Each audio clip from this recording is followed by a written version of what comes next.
আসসালামু আলাইকুম। আপনারা শুনছেন সংবাদ শিরোনাম।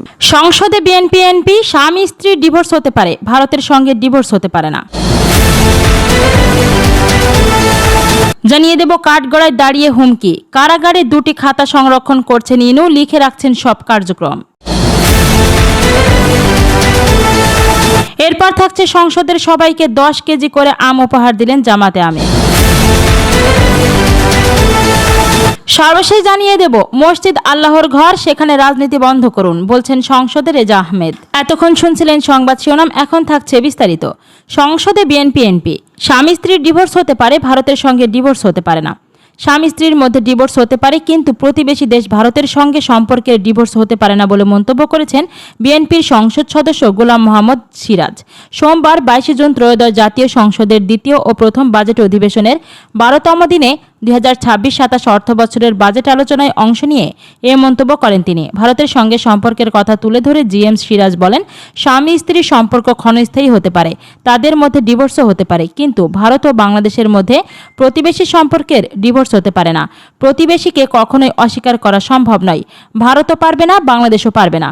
তিনি বলেন, ভারত বাংলাদেশের সম্পর্ক নিয়ে আমি একটু সময় নেব।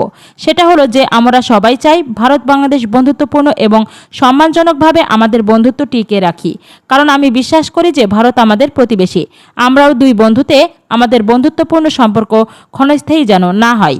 বাংলাদেশে ভারতের নতুন হাইকমিশনার দীনেশ ত্রিবেদী প্রসঙ্গে বিএনপির এমপি বলেন, আমরা দেখলাম যে দেশে ভারতের নতুন হাইকমিশনার আসলেন, তিনি এসে বাংলাদেশ ভারতের বন্ধুত্ব নিয়ে তিনি কাব্যিক ভাষায় কথা বলছেন। ত্রিবেদী বললেন, আমরা একই আকাশ একই বাতাসের নিচে আছি, আমাদের বন্ধুত্ব প্রয়োজন। কিন্তু আমরা কি দেখলাম? আমরা দেখলাম আমাদের সোশ্যাল মিডিয়াতে বিতর্কের ঝড়। ভারত বিরোধী বিভিন্নভাবে আমরা সোশ্যাল মিডিয়াতে বা ইলেকট্রনিক মিডিয়াতে দেখলাম, কিন্তু কেন? এই প্রশ্নটা আমরা জানতে চাই। ভারতের পুশিন প্রসঙ্গে জিএম সিরাজ বলেন, আমরা জানতে চাই যে আজকে পুশিন ভারতের ভাষায় পুশব্যাক হচ্ছে, এটা বন্ধ হতে হবে। আমরা বলতে চাই, আসুন মানুষের হৃদয় জয় করুন। মানুষের হৃদয়ের সাথে ভারতবাসী এবং বাংলাদেশের মানুষের সাথে হৃদয়ের সম্পর্ক স্থাপন করি। আমরা চাই ভারত বিরোধিতা অথবা বাংলাদেশ বিরোধিতা এগুলো না হোক। আমরা কি চাই? আমরা শান্তিপূর্ণ অবস্থান করতে চাই। সেই ক্ষেত্রে আমার সবিনয় অনুরোধ ভারতের বর্তমান সরকারের প্রতি যে আপনারা দয়া করে পুশিন বন্ধ করুন। একই সাথে পুশ ইন চাইতেও আরেকটি বড় মারাত্মক ব্যাধি আমাদের ছেয়ে ফেলেছে। এই সর্বগ্রাসী মাদক আমাদের যুবক সম্প্রদায়, ছাত্র সম্প্রদায় এবং সমস্ত শ্রেণীকে নষ্ট করে ফেলছে। জানিয়ে দেব কাঠগড়ায় দাঁড়িয়ে হুমকি, কারাগারে 2টি খাতা সংরক্ষণ করছেন ইনু, লিখে রাখছেন সব কার্যক্রম। সাবেক তথ্যমন্ত্রী ও জাসদ সভাপতি হাসানুল হক ইনু আদালতে জানিয়েছেন, তিনি কারাগারে 2টি খাতায় তার বিরুদ্ধে থাকা মামলা সংক্রান্ত তথ্য সংরক্ষণ করছেন। এ মন্তব্যকে কেন্দ্র করে আদালত প্রাঙ্গণে নতুন করে বিতর্ক তৈরি হয়েছে। সোমবার 22 জুন রাজধানীর বংশাল থানার একটি হত্যা চেষ্টা মামলায় গ্রেপ্তার দেখানোর আবেদনের শুনানিকালে ঢাকার মেট্রোপলিটন ম্যাজিস্ট্রেট নাজমিন আক্তারের আদালতে একথা বলেন হাসানুল হক ইনু। শুনানিতে তিনি দাবি করেন, কারাগারে তিনি একটি লাল ও একটি সবুজ খাতা ব্যবহার করে মামলার অগ্রগতি, আদালতের আদেশ এবং শুনানিতে আইনজীবীদের বক্তব্য নথিভুক্ত করছেন।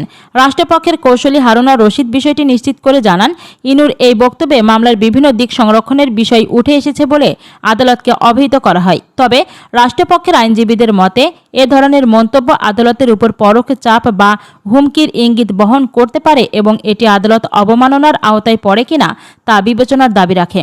শুনানির সময় ইনু হাজতখানায় দীর্ঘ সময় অপেক্ষা রাখার অভিযোগ তোলেন এবং বিচার বিভাগের কার্যক্রম নিয়েও সমালোচনামূলক মন্তব্য করেন বলে জানা গেছে।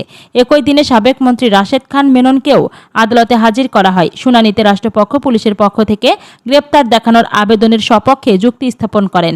পরে আদালতের অনুমতি নিয়ে মেনন নিজেও বক্তব্য দেন। শুনানি শেষে আদালত উভয়কে সংশ্লিষ্ট মামলায় গ্রেপ্তার দেখানোর আদেশ দেয়। তবে হাসানুল হক ইনুর বক্তব্য আদালত অবমাননার পর্যায়ে পড়ে কিনা সে বিষয়ে পরবর্তী সময়ে আদেশ দেওয়া হবে বলে আদালত সূত্রে জানা গেছে। মামলার নথি অনুযায়ী 2024 সালের 5 আগস্ট রাজধানীর চানখালপুর মোড়ে একটি মিছিলে অংশ নেওয়ার সময় মোহাম্মদ মোখলেসুর গুলিবিদ্ধ হন।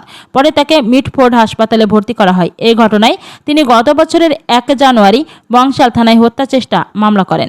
জানিয়ে দেব সংসদের সবাইকে 10 কেজি করে আম উপহার দিলেন জামাতে আমির। জাতীয় সংসদের স্পিকার, মন্ত্রী, সরকারি ও বিরোধী দলের সংসদ সদস্য এবং সংসদ সচিবালয়ের সর্বস্তরের কর্মকর্তা কর্মচারীদের জন্য বিশেষ উপহার পাঠিয়েছেন বিরোধী দলীয় নেতা ও বাংলাদেশ জামাতে ইসলামীর আমির ডক্টর শফিকুর রহমান।